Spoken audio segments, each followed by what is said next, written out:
크고 작은 강과 호수가 실핏줄처럼 이어진 우리나라. 그 안에서 서식하는 다양한 토종 어류들은 어민들의 삶의 기반이 되어왔다.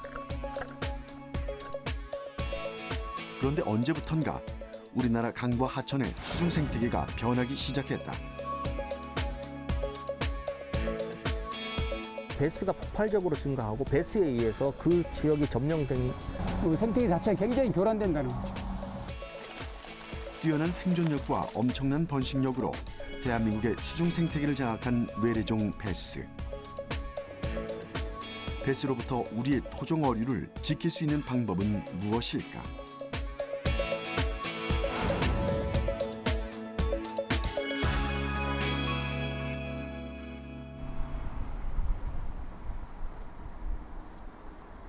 남한강과 북한강이 만나는 경기도 남양주의 팔당호. 한때는 다양한 토종 물고기들의 삶의 터전이었다. 그런데 몇 년 전부터 팔당호의 물속 상태가 심상치 않다는 얘기가 들려왔다. 대체 무슨 일이 생긴 걸까? 제작진은 팔당호 근처에서 막 배를 타고 호수로 들어가려는 두 사람을 만날 수 있었다. 안녕하세요. 네, 안녕하세요. 제작진은 이들을 통해 팔당호의 수중 상태를 전해 들을 수 있었는데 여기에 그 뭐 외래종 때문에 피해가 많으신가요? 많죠. 외래어종이 그냥 완전히 그냥 다 깔렸어요, 그냥. 아, 그래요? 네. 보통 원래는 뭐 잡으시는데요? 원래는 뭐 쏘가리, 장어, 메기, 잉어, 가물치 그런 어종이지. 그때는 얼마나 나왔었어요? 그때는 많이 나왔죠. 붕어 막 저 하루 저녁 나가면은 30관씩 잡고 그랬는데 지금은 뭐 나가봐야 뭐 한 10kg, 많이 잡으면 한 20kg. 그리고 또 안 나올 적에는 붕어 한두 마리야. 정말 물속 상태가 그렇게 심각한지 직접 확인해 보기 위해 제작진도 이들을 따라 나섰다.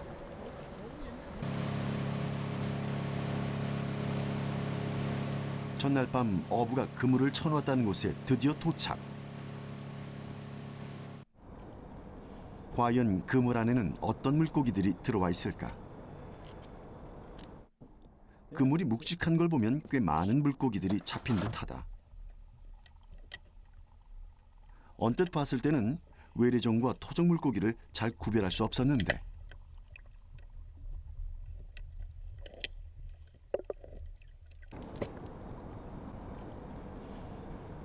그물을 끌어올리는 어부의 손길이 점점 분주해진다. 어부가 친 그물에는 다양한 종류의 물고기들이 걸려들었는데 언뜻 보기엔 외래종과 토종의 구분이 쉽지 않았다. 이 베스요. 생각했던 것보다 크기가 크진 않았지만 계속 배스가 올라왔다. 꽤 많은 물고기가 그물에 걸려들었지만 상품 가치가 있는 것은 얼마 되지 않는다고 한다. 지금 그럼 이렇게 잡으신 게 예. 얼마나 되는 거예요, 총량이? 한 15kg 정도요. 아, 15kg 정도 되네요. 예. 그러면 15kg에서 지금 그 상품성이 있거나 좀 생산이 되는 거는 생산이 되는 거는 한 5마리에서 6마리. 15kg 중에서요? 예. 그럼 나머지는 다 어떻게 바리스는. 하나요? 이건 다 폐기 처분이야.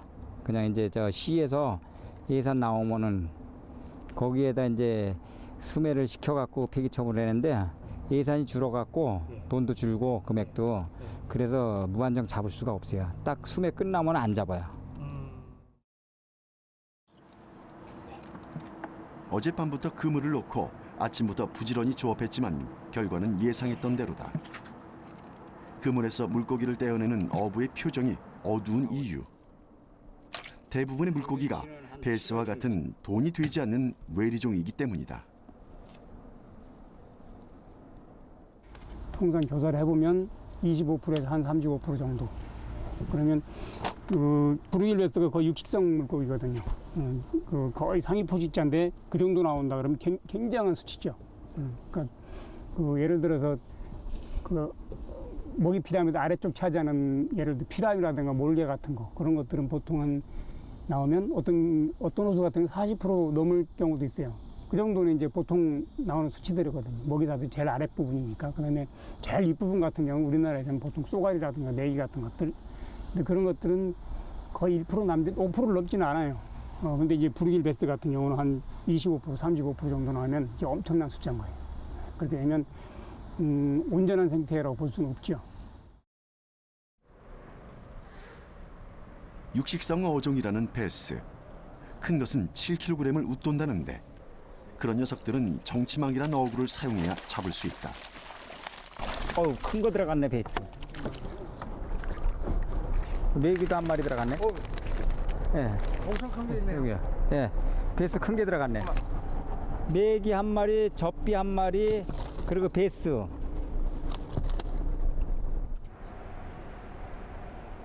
오전에 그물로 잡은 베스와는 비교도 안 될 정도로 거대하다. 특히 입이 워낙 크기 때문에 자신의 몸 길이 절반 정도의 물고기까지 잡아먹는다는데 어부가 베스의 입안을 보여준다. 입 좀 보세요. 입에 뭐 잡아먹었죠? 여기. 예, 이번에 뭐 보이네요. 예. 어, 꼬리배잖아. 대체 무엇을 잡아먹은 걸까? 베스의 배 안을 직접 확인해봤다. 이건 저거 같은데? 블루길? 이거는 지금 외래종인데 예. 외래종끼리 잡아먹었네요. 네. 예, 저 베스는요, 자기 동족도 잡아먹고, 블루길도 잡아먹고, 다 잡아먹어요, 얘는. 못 먹는 게 없어요. 이런 거 같은 경우 엄청 큰데, 이게 다 먹잖아요. 얘 쑥 들어가잖아요. 쑥 들어가잖아요. 입이 커갖고.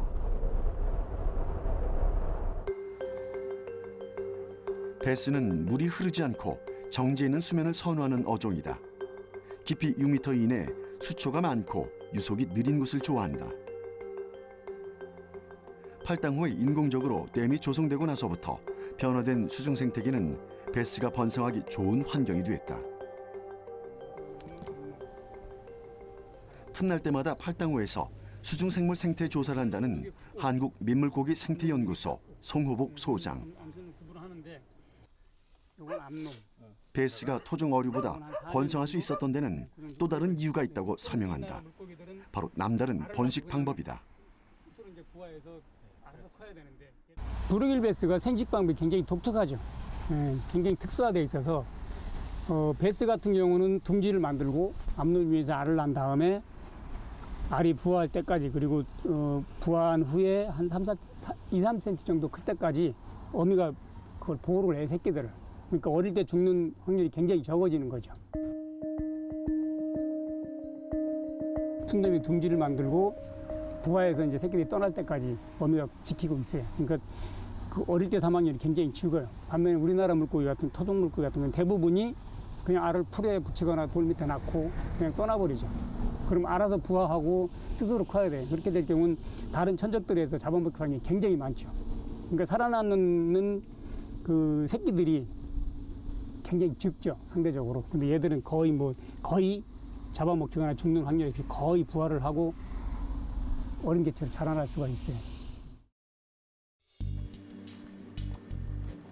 그렇다면 이렇게 많이 잡히는 베스를 대체 어떻게 처리할까? 매년 정부에서 어민들로부터 베스를 수매하고 있다지만 예산이 많이 줄었다고 한다. 결국 어민들의 시름을 덜기에는 턱없이 부족한 실정인데 과연 베스를 퇴치할 방법은 없을까? 전문가들에게 조언을 구해보았다. 흔히 말하는 베스 블루기를 제하는 방법이 일단 작살로 없애는 방법이 있고요. 그 다음에 이제 산란틀을 이용해 가지고 거기에다 알을 낳고 나서 부화하기 전에 알을 꺼내는 방법이 있습니다. 그리고 이제 그물로 해서 후리그물이라 해서 어민들이라든가 지역 주민들이 양쪽에서 끌그물식으로 이렇게 끌어서 제거하는 방법이 있고요. 그리고 또 최근 들어서 저희들이 이제 연구하기 시작한 것이 자연적인 제어 방법으로 해서 우리나라 토속어종 쏘가리라든가 가물치라든가 메기를 이용해서 제거하는 방법이 있다고 말씀드리겠습니다. 실제로 베스가 토종 물고기인 가물치로 인해 개체수가 조절된 사례도 있다. 가물치는 대표적인 육식성 물고기로 매우 공격적인 성향을 가졌으며 최대 1m까지 성장한다. 1969년 베스가 국내에 들어오기 전까지 민물고기 최강자로 군림했다. 실제로 어항에 넣어두었더니 자신보다 몸집이 작은 베스를 공격하는 성향을 보였다. 토종 물고기 쏘가리 역시 가물치와 마찬가지로 베스의 개체수를 줄이는 데 큰 역할을 하는 것으로 알려져 있다. 자연적으로 쏘가리라든가 가물치라든가 메기를 이용하는 방법은 치어들을 얘네들이 쏘가리라든가 먹게 되겠죠. 근데 큰 놈은 못 먹게 되니까 그런 거는 오히려 작살로 잡아냈을 때 효과가 좋은 거죠. 실제로 베스를 직접 잡아내서 제어에 성공한 곳이 있었다. 바로 충청북도 대청호. 오전에 잡았다는 베스가 벌써 배에 한가득한데 그러면 그 위에 녹조를 내려간 밑에는 좀 시야가 보여요? 크기도 어마어마하다. 지금 보니까 되게 많이 잡으셨는데 이거 얼마 동안 잡으신 거세요? 1시간 조금 더 잡았습니다. 지금 잡힌 양이 얼마나 될까요? 이 정도 한 배가 한 50kg 될래나요? 150kg? 네, 전체. 예. 베스 포획 전문가로 알려진 한신철 씨를 따라 포획 현장으로 나가봤다.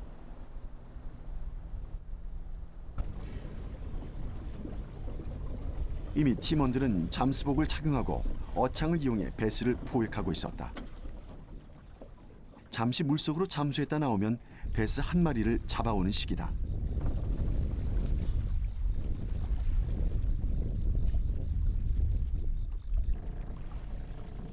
한 사람당 포획량도 어마어마한데 잡아도 끝없이 나온다는 베스.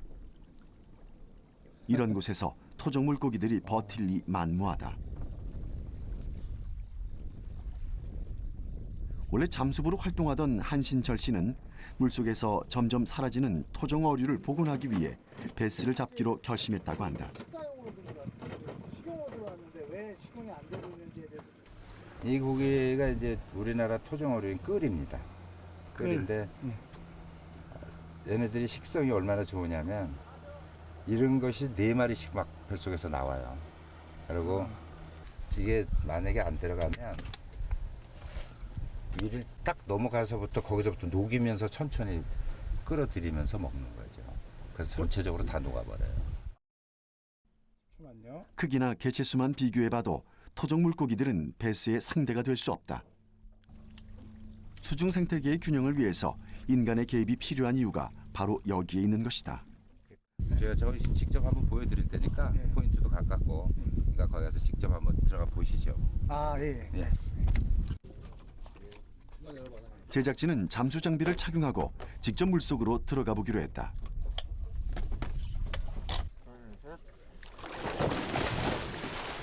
베스가 어떤 식으로 활동하고 또 어떻게 잡히는지 카메라에 담기 위해서다.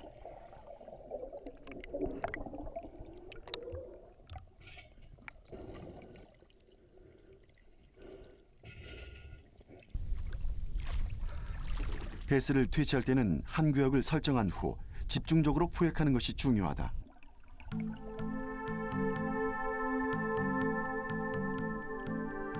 잠수를 한 후 어창을 들고 잠시 기다렸더니 놀랍게도 베스가 몰려들었다. 직접 찾아온 베스에 어창을 꽂으면 포획 성공. 보기엔 간단해 보이지만 수년간의 노하우가 담긴 포획법이다.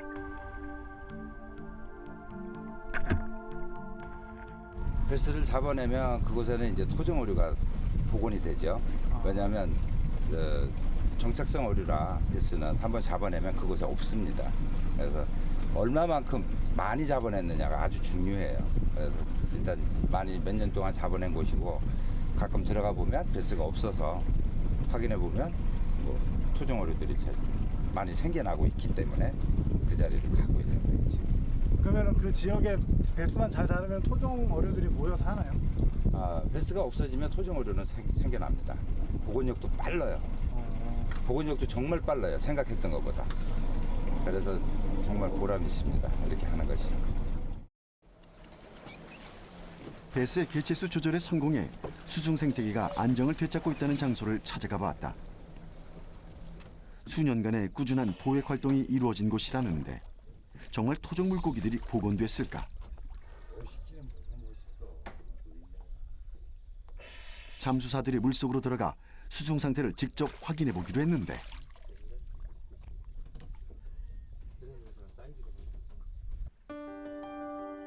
놀랍게도 조그마한 토종 물고기들이 자리를 잡고 있었다. 몇 년 전만 해도 상상할 수 없었다는 풍경, 꾸준한 작업이 이룬 성과다. 지금 이곳은 저희가 한 6년 차 계속 작업을 해서 그런지 지금 큰 베스, 이런 아주 대형 성체들이 굉장히 많았던 지역이거든요. 근데 지금 현재는 거의 찾아볼 수 없습니다. 아주 작은 치어들, 베스 중에는, 그리고 우리 토종 물고기가 그보다 개체수가 많이 늘어났어요.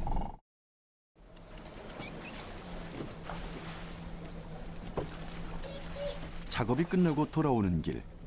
먼저 도착한 팀원들은 베스 세척 작업에 한창이다. 지난달에 저희 7월 달인가 한신철 씨 팀을 태운 작업배가 선착장에 들어올 때마다 반갑게 맞아주는 이들이 있다. 바로 오랜 세월 이곳에서 토종 물고기를 잡아 생계를 꾸려온 동네 주민. 많이 잡으렸어. 지금은 자른 것밖에 없어. 많이 잡았죠? 네, 많이 잡고 이거 잡으면서 저기 눈 친다던가 뭐 쏘가리 많이 나와요. 겨울에는 이제 빙어도 좀 나올 거고, 해마다 빙어 좀. 빙어 많이 나와요. 예. 작년에도 많이 나왔어. 큰 거 많을 때는 전혀 안 나왔어요. 막 없어. 진짜로 없어.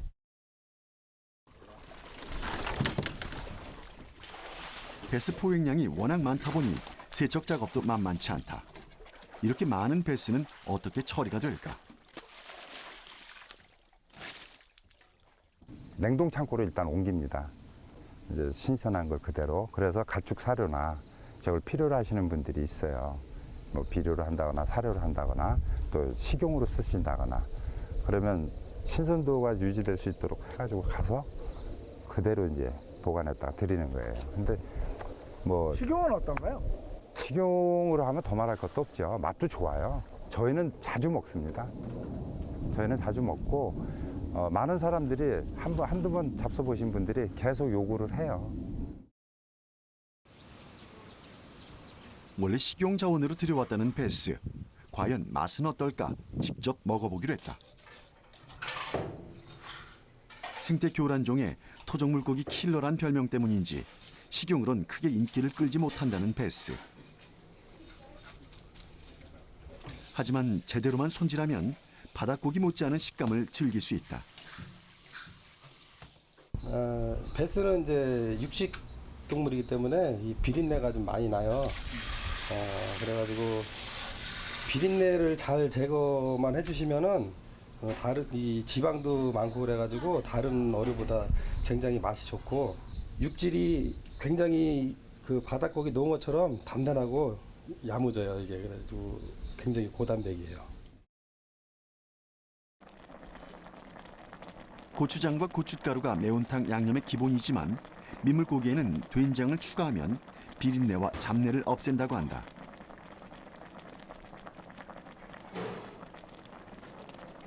깻잎과 같은 향이 강한 채소를 올려주고 마지막으로 수제비를 넣어주면 민물고기 특유의 흙냄새까지 잡을 수 있다.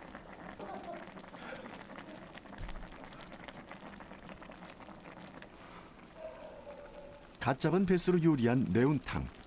제작진이 직접 먹어보고 그 맛을 판단해보기로 했다.